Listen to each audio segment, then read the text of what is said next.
Le Zimbabwe et le Nigeria viennent de faire quelque chose de très intéressant, de très encourageant en tout cas, inédit, incroyable. Vous savez, au Zimbabwe, on produit le lithium. Le lithium est un élément très important dans la production des batteries. Production de batteries évidemment pour votre téléphone, pour beaucoup de choses, voitures électriques et tout le bazar. Donc les Zimbabwéens viennent de décider, désormais on ne exportera plus nos produits bruts en production de lithium. Si vous voulez notre lithium, venez au Zimbabwe créer des entreprises, des productions.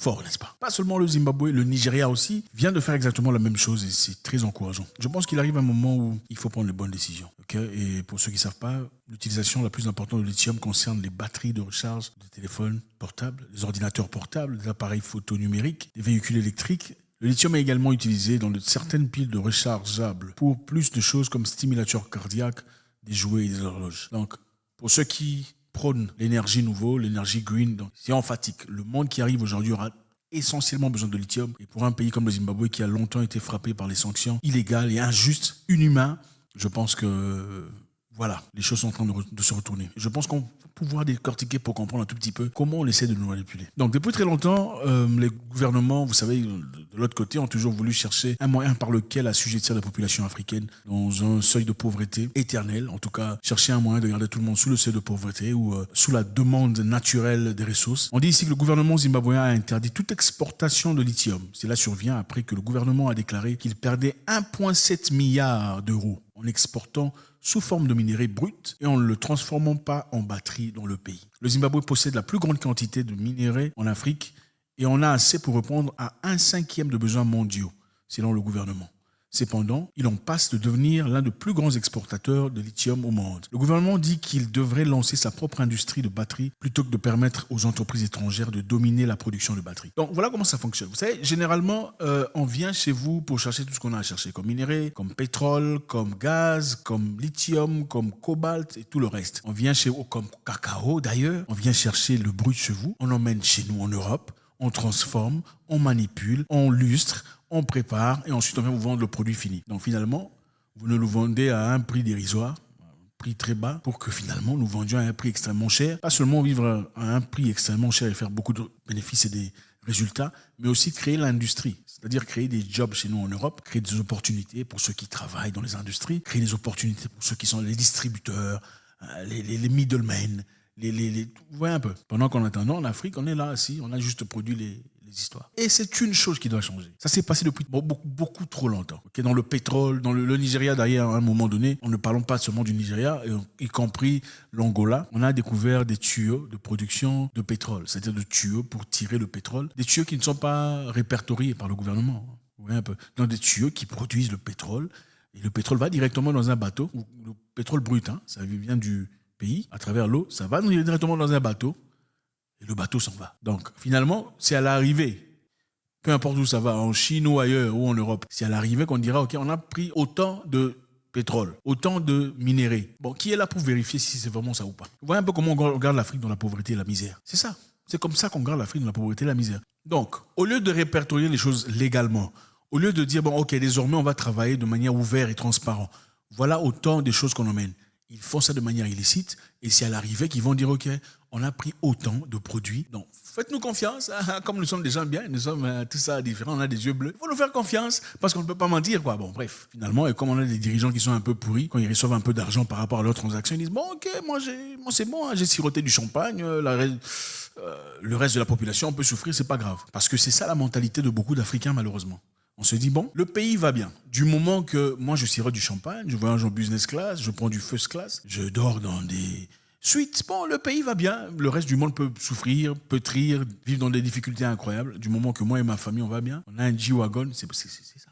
Maintenant, le Zimbabwe vient de le dire ouvertement. Aucun minerai contenant le lithium non enrichi, quel que soit, ne doit être exporté du pays vers un autre pays, sauf avec l'autorisation écrite du ministre, déclare le ministre de Mines, Winston Chitando. Un homme fort, Winston Chitando. Cependant, selon le vice-ministre de Mines, Polite Kumbamura, les sociétés minières qui produisent des usines de traitement seront exclues de la directive. Si nous continuons à exporter le lithium brut, nous n'aurons nulle part où aller. Nous voulons voir des batteries de lithium se développer dans le pays, a-t-il déclaré. Nous l'avons fait de bonne foi pour la croissance de l'industrie. C'est-à-dire les entreprises qui sont prêtes à venir construire chez nous des industries de production, de transformation, seront exclues des sanctions et des de la loi qui a été établie. On sera léger par rapport à vous parce que vous venez construire ici chez nous. Vous établissez votre base de construction et de production chez nous, de transformation. Évidemment, ça créera de l'emploi pour nos citoyens. Ça créera de l'argent, la monnaie, la circulation, l'économie. Vous êtes les bienvenus.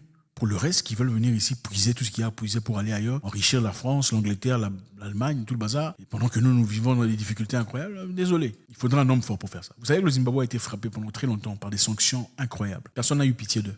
Okay? Maintenant qu'ils sont en position de force, vous savez comme en Afrique on dit aujourd'hui c'est pour toi, demain c'est pour l'autre. Bon, maintenant c'est le tour du Zimbabwe. Parce qu'aujourd'hui, avec la guerre en Ukraine, les gens ont besoin du Zimbabwe dans beaucoup de niveaux. On a besoin du Zimbabwe dans beaucoup de niveaux. Et je pense que, comme on l'a dit précédemment dans une vidéo, si vous ne l'avez pas suivi, je vous encourage de le faire, on a dit il faut arrêter les sanctions et demander ouvertement les transactions entre le Zimbabwe et l'Occident.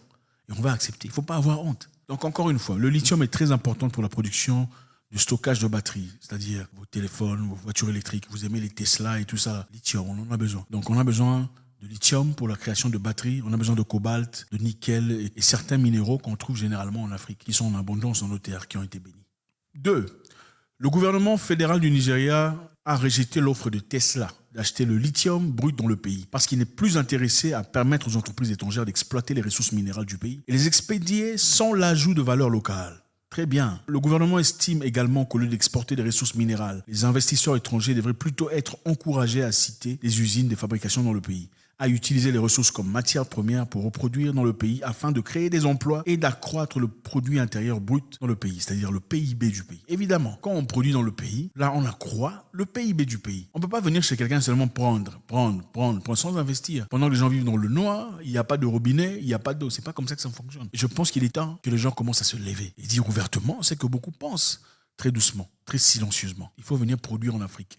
Il faut venir développer, transformer en Afrique. Je pense que le Ghana aussi fait part de sa position par rapport au cacao, qui devrait être produit et transformé au Ghana pour bénéficier aux populations locales. Comment expliquez-vous que ceux qui produisent le chocolat en Europe ont plus d'opportunités, plus de bénéfices, plus de ressources par rapport à ceux qui produisent le cacao? Ce n'est pas possible. Comment vous expliquez ça? Ceux qui produisent le chocolat avec le cacao ont plus d'argent que vous avez produit le cacao. Comment est-ce possible? Ce n'est pas possible. Je pense qu'il est important que les Africains commencent à s'exprimer et à dire non, nous ne sommes pas d'accord par rapport à ça. C'est ici qu'il faut produire, c'est ici qu'il faut développer. Même une vache, il faut la nourrir. Hein? Même une vache, ça vous donne du lait, il faut nourrir la vache. Si tu ne nourris pas la vache, qu'est-ce qui se passe? Ce n'est pas possible. Et à un moment donné, quand tu es vache et qu'on ne te nourrit pas, il faut faire sabot. Boum, il faut me nourrir. Il faut m'emmener dans le champ manger avant de commencer à tirer de mon lait, n'est-ce pas? Je pense que félicitations au Zimbabwe ainsi qu'au Nigeria. C'est vrai que voilà, l'Afrique a encore beaucoup de travail à faire, mais c'est déjà un très bon début. Le Zimbabwe a subi très longtemps les frappes économiques de l'étranger. Je pense qu'il en vaut de leur valeur de pouvoir réciproquer, si pas autant, demander à la juste valeur ce qu'ils doivent. C'est un pays qui a beaucoup de potentiel. Le Zimbabwe, je vous rappelle, c'est le pays qui a le plus de lettrés en Afrique. Les hommes les plus lettrés en Afrique sont zimbabwéens, c'est-à-dire les hommes qui ont fait l'école le plus en Afrique sont du Zimbabwe. La grande majorité des Zimbabwéens ont des masters. Ah oui, hein. Le président zimbabwéen a eu combien? 7 masters, je crois. C'est 7 masters ou 7 doctorats? L'un des deux. C'était le président le plus qualifié du monde, l'ex-président Robert Mugabe. Un homme très intelligent, exceptionnel. Voilà.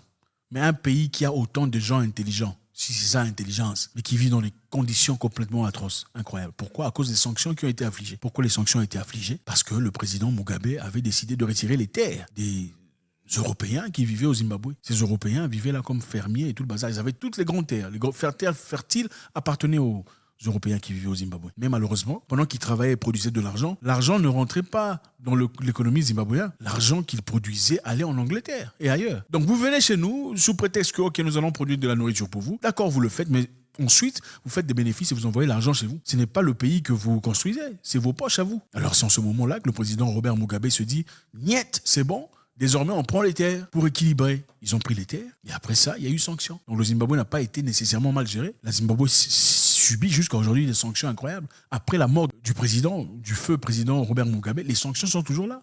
Pourtant, il prétendait sanctionner le Zimbabwe pour sanctionner le président Mugabe. Comment